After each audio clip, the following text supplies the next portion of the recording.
Friends, स्वागत है आपका हमारे यूट्यूब चैनल पर। आज हम आपको कक्षा 12 रसायन विज्ञान में लेसन 3 रासायनिक बलगतिकी का लेक्चर 8 पढ़ाएंगे। लेक्चर 7 हमने आपको पढ़ा दिया था, जिसमें हमने आपको प्रथम कोटि की अभिक्रिया से संबंधित और उसके अर्धायु काल से संबंधित क्या बता दिए थे, न्यूमेरिकल बता दिए थे। तो आज हम इस लेक्चर में आपको प्रथम कोटि की अभिक्रिया के क्या बताएंगे, लक्षण बताएंगे। तो इसमें दिया गया है पहला लक्षण, ये आपके पेपर में आ सकते हैं, तो इसे आप लिख लेना, नोट कर लेना अपनी फेयर में। तो इसमें पहला लक्षण दिया गया है, प्रथम कोटि की समीकरण निम्न अभिक्रिया का पालन करती है। जो प्रथम कोटि की समीकरण है वो क्या करती है, निम्न अभिक्रियाओं का पालन करती है। तो इसमें दिया गया है प्रथम कोटि की अभिक्रिया है क्या, यानी कि उसे कहते क्या है, उसको लिखी कैसे जाती है। तो ये यहाँ पर लिख दी गई है K बराबर 2.303/T log 10, क्या है ये, log 10 A/A-x अभिकारक बटे अभिकारक माइनस जो सांद्रता होती है वो। तो यहाँ पर दिया गया है दूसरा लक्षण है इसका, प्रथम कोटि की अभिक्रिया में log A-x जो होता है ना, A-x तथा T में ग्राफ खींचने पर सरल रेखा प्राप्त होती है। जो इसका लक्षण है ना, उसमें A-x और T जो होती है ना, इन और इनमें क्या होती है, सरल रेखा ये होती है ना, सिंपल सी रेखा, वो उससे क्या होती है, प्राप्त होती है।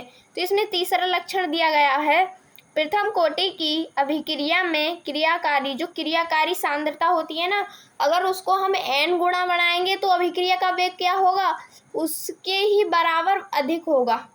मतलब जितना हम उसकी सांद्रता बढ़ाएंगे उतनी ही अभिक्रिया का वेग अधिक होगा। ऐसा ही इसमें दिखाया गया है, जिसमें दिखाया गया है क्रियाकारी की सांद्रता n गुणा बढ़ाने पर अभिक्रिया का वेग n गुणा ही अधिक होगा। तो इसमें चौथा लक्षण दिया गया है, प्रथम कोटि की अभिक्रिया को पूर्ण होने में अनंत समय लगता है। मतलब जो प्रथम कोटि की अभिक्रिया है ना, वो थोड़े टाइम में तो पूरी होगी नहीं, उसको क्या लगेगा, अनंत समय, उसको ज़्यादा समय लगता है, या फिर वो पूर्ण होती ही नहीं है। जो प्रथम कोटि की अभिक्रिया है ना, वो कभी पूर्ण होती ही नहीं है। तो ये लिखा है ना यहाँ पर, अर्थात यह कभी पूर्ण नहीं होती है। तो इसमें अब हमने क्वेश्चन नंबर 1 ये वाला तो पूरा हो गया। ये आपके पेपर में 3 मार्क्स में आ सकता है। ये देखो, इतना ये है और इतना ये है, ये कितने मार्क्स में आ सकता है, 3 मार्क्स में। तो अब चलते हैं अगले क्वेश्चन पर। इसमें क्वेश्चन नंबर 2 है, शून्य कोटि की अभिक्रिया के लिए वेग समीकरण। हमने आपको प्रथम कोटि की अभिक्रिया के लिए वेग समीकरण बता दी थी, उसी प्रकार ही ये वाली है शून्य कोटि की अभिक्रिया।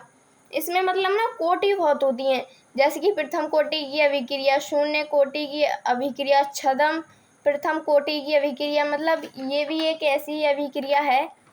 ये लेसन 3 है ना, इसमें कोटि अभिक्रियाओं के बारे में ही ज़्यादा बताया गया है।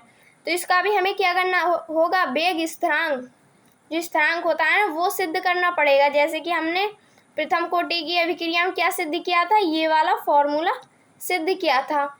अब इसमें देखते हैं इसमें कौन सा होगा। इसमें दिया गया है, माना कोई पदार्थ A निम्न क्रिया करता है, मतलब कोई पदार्थ है, अभिकारक है, वो क्या करता है, निम्न क्रिया करता है। जब कोई अभिकारक क्रिया करेगा तो वो क्या बनाएगा, उत्पाद ही तो बनाएगा। अब चलते हैं इसमें आगे क्या दिया गया है, इसमें मैं आगे आपको लिखकर बताऊंगी।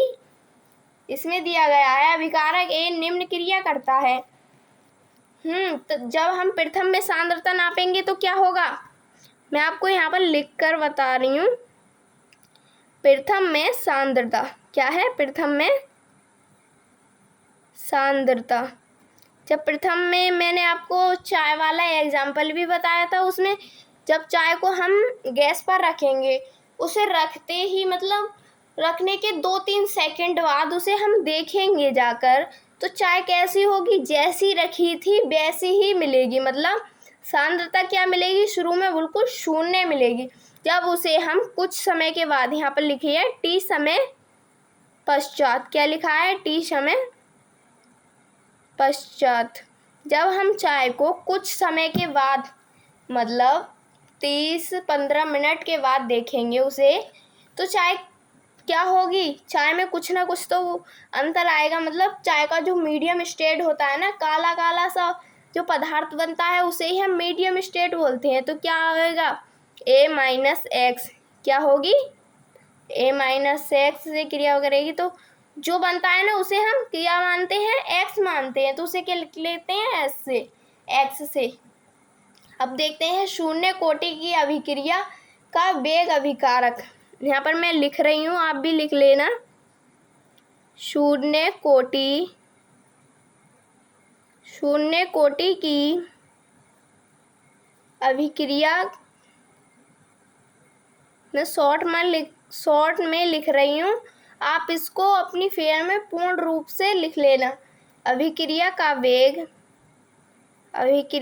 वेग अभिकारक अणुओं की सांद्रता, वेग अभिकारक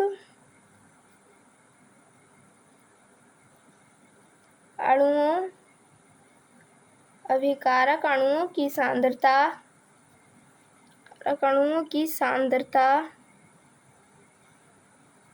सांद्रता के शून्य घात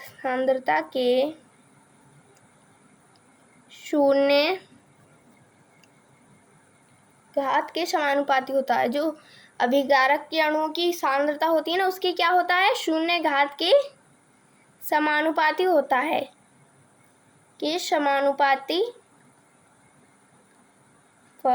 होता है। जो शून्य कोटि की अभिक्रिया का वेग होता है वो क्या होता है, अभिकारक अणुओं की सांद्रता के शून्य घात के क्या होता है, समानुपाती होता है। जैसे कि dx/dt, ये x को सांद्रता को x से दर्शाएंगे और जो समय होगा ना उसे t से दर्शाएंगे। तो क्या होगा, समानुपाती a माइनस एक्स। जब यहाँ पर शून्य कोटि की अभिक्रिया लिखा रहे हैं तो यहाँ पर क्या होगा, हम शून्य ही लगा देंगे। अब चलते हैं इसमें आगे। जहाँ कहीं भी समानुपाती होता है उसे हटाने के लिए हम क्या लगाते हैं, एक नियतांक, कांस्टेंट। तो यहाँ पर क्या आएगा, dx/dt बराबर k। वहाँ पर आ रहा था k प्रथम कोटि की अभिक्रिया में, यहाँ पर हम क्या लगाएंगे, k0, मतलब k शून्य, a माइनस x शून्य, क्योंकि ये शून्य कोटि की अभिक्रिया चल रही है। जब ये शून्य हो जाएगा तो यहाँ पर क्या बचेगा, यहाँ पर इसे गुणे में मानते हैं, यहाँ पर क्या बचेगा, dx/dt बराबर k0, क्या बचेगा, k0। ये वाला, ये अभी यहाँ पर ही सिद्ध नहीं हुआ है, इसके आगे भी दिया गया है। जब ये शून्य हो जाएगा तो यहाँ पर क्या बचेगा, सिर्फ खाली k0 ही बचेगा। यहाँ पर लिखा भी है, जहाँ k एक समानुपाती नियतांक है। मैं आपको यहाँ लिखकर बता रही हूँ, जहाँ k समानुपाती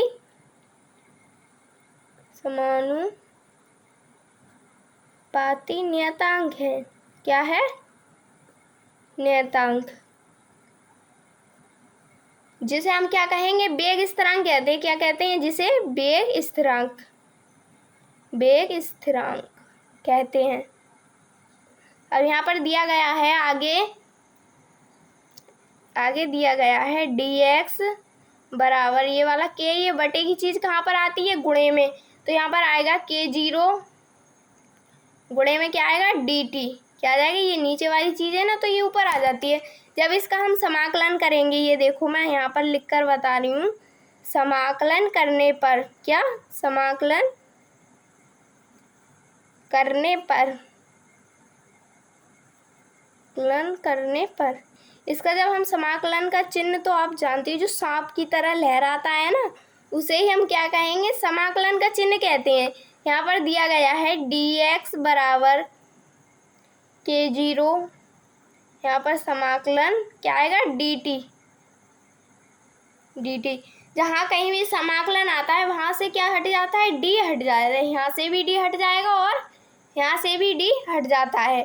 तो यहाँ पर आप क्या बचेगा, मैं आपको लिख कर बता रही हूँ, यहाँ पर बचेगा x बराबर k0t, क्या बचेगा, k0t। जहाँ हम समाकलन हटाते हैं तो वहाँ पर क्या आता है, प्लस का c, जहाँ c को क्या कहते हैं हम, समाकलन नियतांक से कहेंगे, समाकलन नियतांक, समाकलन नियतांक, नियतांक किसको कहेंगे? सी को कहेंगे। आप यहाँ पर लिख लेना, जहाँ सी को कहते हैं समाकलन नियतांक कहते हैं हम सी को। क्या कहेंगे? समाकलन नियतांक। अब इसमें आगे दिया गया है यदि, यहाँ पर मैं आपको लिख कर बता रही हूँ, यदि टी बराबर मतलब समय भी 0 हो और कुछ, जब समय 0 होगा तो जो हम चीज़ बना रहे हैं जिसकी सांद्रता होगी वो भी तो 0 होगी ना। तब देखते हैं, तब मैं आपको आगे लिख कर बता रही हूँ, यहाँ पर लिख कर बता रही हूँ। तब समीकरण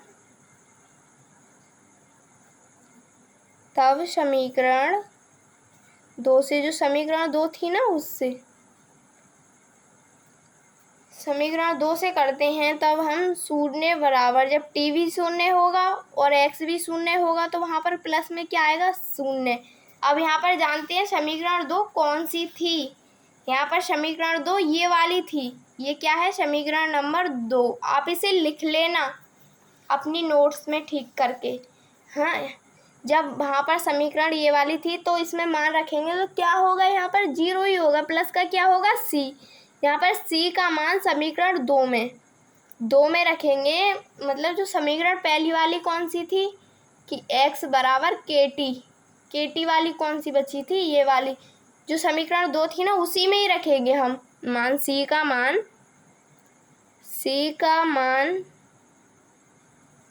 समीकरण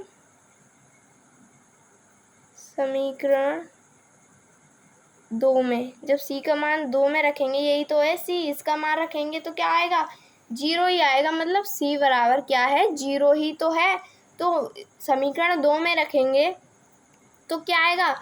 x बराबर और के 0, यहाँ पर क्या आएगा? टी 0 ही आएगा। जब यहाँ पर देखते हैं, जब इसका करते हैं के, जब गुणे की चीज़ होती है वो कहाँ आती है? बटे में। जब के को हम इधर लाएंगे, के 0 बराबर x अपॉन, ये x है ना, ये वाली चीज़ कहाँ चली जाएगी? इधर। और जो गुणे की चीज़ है वो कहाँ पर आ जाएगी? बटने में। x अपॉन टी, यही क्या है? इसका फॉर्मूला है।